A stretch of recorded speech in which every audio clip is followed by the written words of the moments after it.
آپ کو معلوم ہے کہ ایک مکڑی بچے پیدا کرنے کے بعد بچوں کے باپ کو قتل کر دیتی ہے۔ جدید سائنسی تحقیق نے یہ بات پروو کی ہے کہ ایک مادہ مکڑی بچوں کو پیدا کرنے کے بعد وہ جو بچوں کا باپ نر مکڑی ہوتی ہے اس کو قتل کر کے گھر سے باہر پھینک دیتی ہے۔ پھر یہی بچے جب پروان چڑھتے ہیں تو بڑے ہو کر اپنی ماں مکڑی کو مار دیتے ہیں اور گھر سے باہر پھینک دیتے ہیں۔ کس قدر ظالمانہ نظام ہے مکڑی کے گھر کا۔ اب آ جائیں قرآن کریم کی سورہ العنکبوت پر۔ عنکبوت عربی میں مکڑی کو کہا جاتا ہے۔ کیا وجہ ہے، کیا حکمت ہے کہ اللہ نے پوری سورت کا نام ہی مکڑی کے نام پر رکھ دیا اور قرآن کریم میں فرمایا کہ گھروں میں سب سے زیادہ کمزور گھر مکڑی کا ہے اگر انسان علم رکھتے۔ اب اس میں حکمت کیا پوشیدہ تھی؟ جدید سائنسی تحقیق نے یہ ثابت کر دیا ہے کہ جب کمزور گھر کا خیال آتا ہے تو میں نے بھی پڑھنے سے پہلے یقیناً آپ بھی یہی سوچتے ہوں گے، اس کے جالے کی طرف اشارہ جاتا ہے کہ اس کا ظاہری جالا اس قدر کمزور ہے کہ اسے کہا جا سکتا ہے کہ اس کا گھر بڑا کمزور ہے۔ لیکن تحقیق کے بعد یہ راز کھلا کہ جو مانوی طور پر اس کے گھر کے اندرونی معاملات تھے، جو اندرونی دشمن اور خانہ جنگی کی طرف اشارہ تھا کہ اس کے اندر کتنے راز پوشیدہ ہیں۔ بلا شبہ قرآن کا ہر لفظ زندگی بخشتا ہے۔ جب اس سورت کی مزید تفصیل میں جائیں تو اس سورت میں تمام فتنوں اور سازشوں کا ذکر ہے۔ آغاز کچھ یوں ہوتا ہے، بہت سے لوگ ہیں جو یہ گمان کرتے ہیں کہ اس بات پر چھوٹ جائیں گے کہ ہم ایمان لے آئے اور ان کی آزمائش نہیں ہوگی، اور پھر یوں فرمایا کہ بہت سے لوگ ہیں جو یہ سوچتے ہیں کہ ہم ایمان لے آئے لیکن جب ان پر کوئی آزمائش نازل ہوتی ہے تو اسی آزمائش کو اللہ کا عذاب سمجھ لیتے ہیں۔ اس صورت میں یعنی بہت سے فتنوں کا ذکر کیا گیا۔ اب سوال ذہن میں یہ آتا ہے کہ فتنوں کا مکڑی اور اس کے جالے سے کیا تعلق؟ اس مکڑی کے جالے کو عام نہ سمجھے، اس میں بہت سے راز پوشیدہ ہیں۔ یہ مکڑی کا جالا اپنے دشمن کو کیپچر کرنے کے لیے ہنی ٹریپ بھی ہوتا ہے، اور اس کے جالے کا اشارہ زندگی میں ہمارے لیے بہت سی سازشوں اور فتنوں کی طرف اشارہ ہے کہ یہ زندگی اسی طرح الجھی ہے جس طرح ایک مکڑی کا جالا، اور مکڑی کی اپنی زندگی جس کے بارے میں آپ کو بتا چکا ہوں۔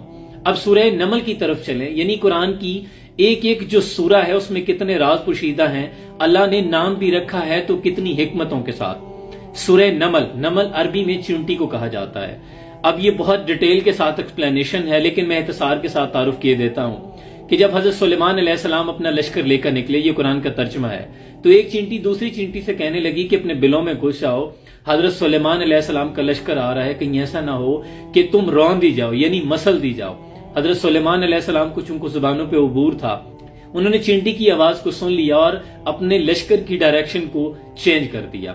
اب چینٹیوں کے پر جب ریسرچ کی گئی کہ ایک سورہ کا نام کیوں رکھ دیا گیا نمل، تو چینٹیوں کے بارے میں آتا ہے کہ ان کو بارش ہونے سے پہلے ہی خبر ہو جاتی ہے کہ بارش ہونے والی ہے، یعنی یہ ہوا میں نمی کے تناسب کو کیلکولیٹ کر لیتی ہیں، اور اسی سسٹم سے کاپی کیا گیا ہمارا جو نظام ہے جس کے تحت ہمیں بتایا جاتا ہے کہ بارش کی پریڈکشن ہے، بارش ہونے والی ہے۔ اس سسٹم کو ہائیڈروفالی کہتے ہیں جو چینٹی کے اندر موجود ہے، اور چینٹی جب راستے میں چلتے ہوئے آپ نے دیکھا ہوگا کہ چینٹی دوسری چینٹی کے منہ کے ساتھ منہ جوڑ کر آگے گزر جاتی ہے، یعنی یہ بات بھی نہیں کرتی، اس کے منہ کے اندر سے ایک سلائیوا سا نکلتا ہے، ایک مواد نکلتا ہے جو دوسری چینٹی کے منہ پر یہ مل دیتی ہے، اس میں ایک کوڈڈ میسج ہوتا ہے، دوسری چینٹی اسی میسج کو سمجھ آتی ہے کہ وہ چینٹی کیا کہنے والی تھی۔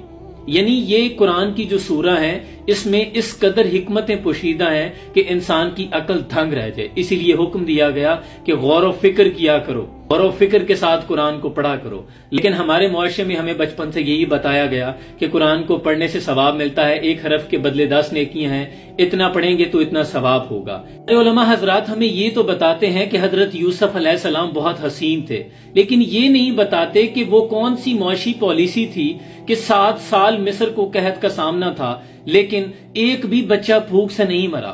ہمیں یہ تو بتایا جاتا ہے کہ حضرت سلیمان علیہ السلام کو اتنی دسترس تھی کہ جنات بھی ان کے تابع تھے، لیکن یہ نہیں بتایا جاتا کہ آپ کا ملک فلسطین جو کہ ایک انڈسٹریل اکانومی تھی اور ملکہ بلقیس کا ملک یمن ایک زرعی اکانومی تھی، ایگریکلچر اکانومی تھی، تو آپ نے فلسطین اور جو یمن تھا اس کے مابین ایک کانٹریکٹ سائن کیا تھا کہ اپنی سوسائٹی کو بہت خوشحال کر دیا تھا. ہمیں یہ تو بتایا جاتا ہے کہ حضور اکرم صلی اللہ علیہ وآلہ وسلم کے یہ کمالات تھے، آپ اس قدر حسین تھے، اور یقیناً بچوں کو یہ علم ہونا بھی چاہیے، لیکن ساتھ میں یہ کیوں نہیں بتایا جاتا کہ ایک ایسا معاشرہ جس کی طرف آپ کو معلم بنا کر بھیجا گیا، جہاں چھوٹی چھوٹی بات پر لوگ قتل و غارت کر دیا کرتے تھے، سروائیول کر رہے تھے، زندگی جینے کے لیے غلہ بھی نہیں تھا، لیکن ایک ایسی فلاحی مدینہ کی ریاست کا قیام کیسے ممکن ہوا کہ جس میں زکوٰۃ لینے والا کوئی نہیں بچا؟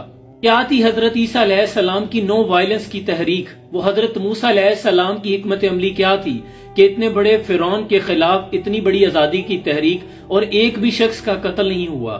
یہ بہت سی چیزیں ہیں جو سمجھنے کی ضرورت ہے.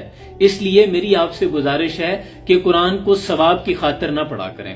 ثواب تو آپ کو ملے گا ہی. جیسے آپ ایک کمرہ بناتے ہیں تو کھڑکی اس نیت سے رکھا کریں کہ مجھے یہاں سے اذان کی آواز آئے گی. ہوا تو آپ کو آنی ہے. آپ کو نیتوں کا ثواب ملے گا کہ میں نے قرآن کو سمجھنا ہے، پھر اپنی زندگی میں اس کو امپلیمنٹ کرنا ہے.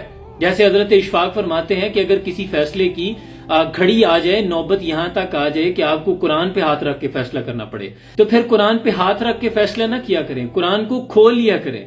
آپ کو قرآن بتا دے گا کہ فیصلہ کیسے کرنا ہے. تو اس کا ایک ایک لفظ انسان کو زندگی بخشتا ہے. جب آپ سمجھ کر پڑھیں گے تو پھر یہ آپ کے ذہنوں پر بھی، آپ کے اعصاب پر، آپ کے دلوں پر بھی اثر کرے گا. اقبال کہتے ہیں تیرے دل پر نہ ہو جب تک نزول کتاب، گراں کشا ہے راضی نہ صاحب کشاف.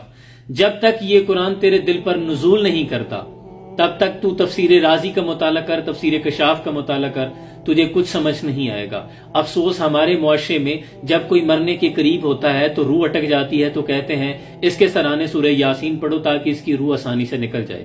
وہ قرآن جس سے ہم نے زندہ رہنا اور جینا سیکھنا تھا، ہم نے اسی قرآن سے مرنا سیکھا. اللہ کریم سے دعا ہے اللہ ہمیں قرآن کو صحیح معنوں میں پڑھ کر پھر تحقیق کر کے سمجھنے کی توفیق عطا فرمائے اور اس پر پھر عمل پیرا ہونے کی بھی توفیق عطا فرمائے. بہت سا پیار، سلام پہنچے.